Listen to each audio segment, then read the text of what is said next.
अच्छा सवाल किया, प्रैक्टिकल सवाल है और इसमें एक आध और सवाल अपनी तरफ से थोड़ा सा ऐड कर लेते हैं कि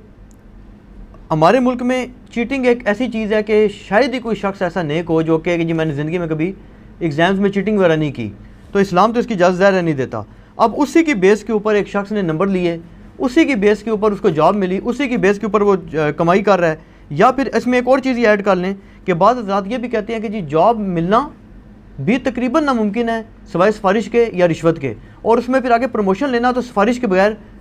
सवाल ही नहीं पैदा होता। सवाल आपने तो क्या ये पहले सवाल को आप लादा रखें, दूसरे को आप बाद अच्छा में कीजिएगा, मिक्स हो जाएंगे। ठीक है, तो क्या इन सूरतों में जो है ये फिर क्या किया जाए? हाँ जी, पहली अब हो बात तो ये गया कि अगर किसी ने चीटिंग 100% की हुई है ना जी, अच्छा, कि वो जिस तरह हमारे इंटीरियर सिंध के अंदर हमने सुना है कि वो इस तरह ओपन बुक चला रहे होते हैं मामला 100%, ठीक है, वो मामला तो ज़ाहिर है गलत है। किसी ने कोई एक आध सवाल के ऊपर चीटिंग कर ली है, उसकी से पूरी की पूरी डिग्री तो उसकी ख़त्म नहीं होगी ना। ठीक है, चंद एक छोटी चीज़ों के ऊपर वो आप इलल्लमम में आता है कि अल्लाह ताला छोटी मोटी चीज़ों को माफ़ कर देगा, लेकिन एक जाली डिग्री आपने ली हुई है, वो डिग्री एग्जिस्ट ही नहीं करती आपकी, या आपने वो 100% जो है वो देख के पेपर दिए हुए हैं, आपने उस क्राइटेरिया को फॉलो ही नहीं किया हुआ, वो तो ज़ाहिर है हराम ही है, उसमें कोई पूछने वाली बात है। दूसरा सिफारिश वाला जी, ये वाला और रिश्वत वाला, रिश्वत सिर्फ अपने जायज़ काम के लिए दी जा सकती है, और जायज़ काम वो होगा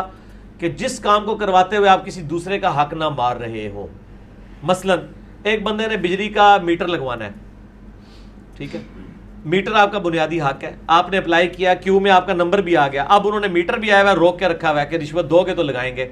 तो अब आप किसी को चीट नहीं कर रहे हैं, किसी का हक नहीं मार रहे हैं, वो आपका हक था और आपको एज ए लार्ज ज़ाट देनी पड़ जाती है, तो वो दिल में यानी उसको बुरा समझते हुए आप दे लें तो फिर तो ठीक है। लेकिन एक ये है कि क्यू में लोग लगे हुए हैं और आप जनाब 50,000 रुपया दे के पहले ही अपना मीटर लगवा लेते हैं, जिस तरह कई इंडस्ट्रियलिस्ट हैं उन्होंने अपने पूरे ट्रांसफार्मर लादा से लगवाए हुए हैं, बिजली चोरी भी करते हैं, वो मामला अलग है। ठीक है।